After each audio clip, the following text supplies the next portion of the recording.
اسلام مکمل ضابطہ حیات ہے، جملہ اپنے مفہوم کے لحاظ سے درست ہے. کیا اسلام مکمل ضابطہ حیات ہے؟ یہ بالکل غلط جملہ ہے، رائج ہو گیا ہے.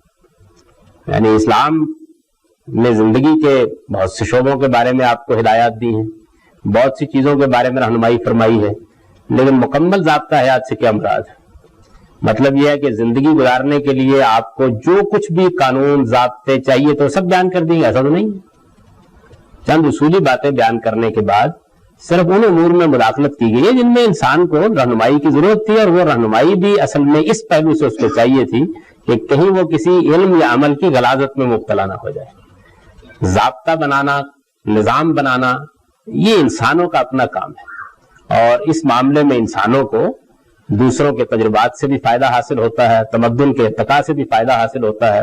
اس وجہ سے یہ تعبیر اسلام کے لیے بالکل غلط تعبیر ہے اور رائج ہو گئی. اس سے اسلام کی دعوت کو بے پناہ نقصان پہنچا ہے، اور جو اصل میں اسلام کا اپنا پیغام ہے وہ بالکل مسخ ہو گیا اس کے نتیجے میں. اور عام لوگوں کے اوپر یہ اس کا اثر ہوتا ہے کہ گویا دنیا میں زندگی گزارنے کے لیے ہر چیز جو ہے وہ لکھ کر ہمیں دے دی گئی ہے، بس اس نسخے کو استعمال کرنا ہے. یہ بات نہیں ہے. قرآن مجید میں اور پیغمبروں کی جو ہدایت ہم کو ملی ہے اس کی نوعیت یہ ہے کہ انسان کو بینا پیدا کیا گیا ہے، وہ اپنے لیے ضابطہ بنائے، اپنے لیے نظام بنائے، اپنے لیے تمدنی ارتقاء کے اصول بنائے، وہ ترقی کرے، سوچے، غور کرے، دوسری قوموں کے تجربات سے فائدہ اٹھائے، بڑھے آگے. اس میں اگر اس کے علم اور عمل کے تزکیے میں کوئی خرابی پیدا ہونے کا اندیشہ ہو، وہاں اللہ تعالیٰ نے رہنمائی کر دی ہے. یعنی وہ رہنمائی اس نوعیت کی ہے. چنانچہ معیشت سے متعلق 7-8 چیزیں ہیں جو بیان کر دی گئی ہیں، سیاست کے معاملے میں 4-5 چیزیں جو بیان کر دی گئی ہیں. اسی طرح حدود تعزیرات میں آپ دیکھ لیجئے کہ کل 4 جرائم ہیں جن کی سزائیں بیان کی گئی ہیں، باقی تمام چھوڑ دیے گئے ہیں جتنے بھی ہیں. تو اس طرح کی بے شمار چیزیں ہیں جن کو ہم خود طے کرتے ہیں، ان کے بارے میں قانون سازی کرتے ہیں، ان کے بارے میں اب ٹریفک ہے، اس کے معاملات جو تھے وہ آج سے 200 سال پہلے کوئی مسئلہ ہی نہیں تھے. آپ نے ادھر سے گڑھ گزار لی، انہوں نے ادھر سے گڑھا گزار لیا، کیا فرق پڑتا تھا؟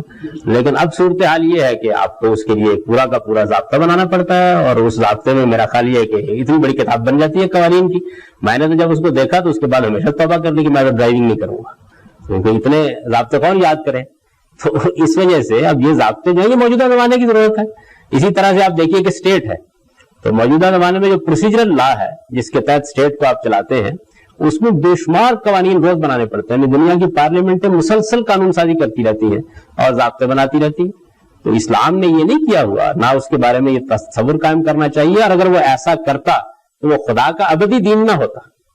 ابدی دین ایسے ہی ہو سکتا تھا کہ بنیادی چیزوں میں رہنمائی کر دی جائے، باقی اس کے بعد انسان اپنے لیے خود سب کام کرتا ہے.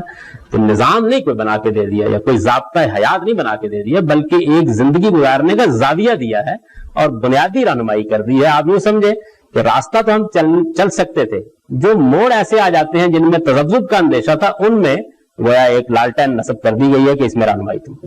یہ نوعیت ہے.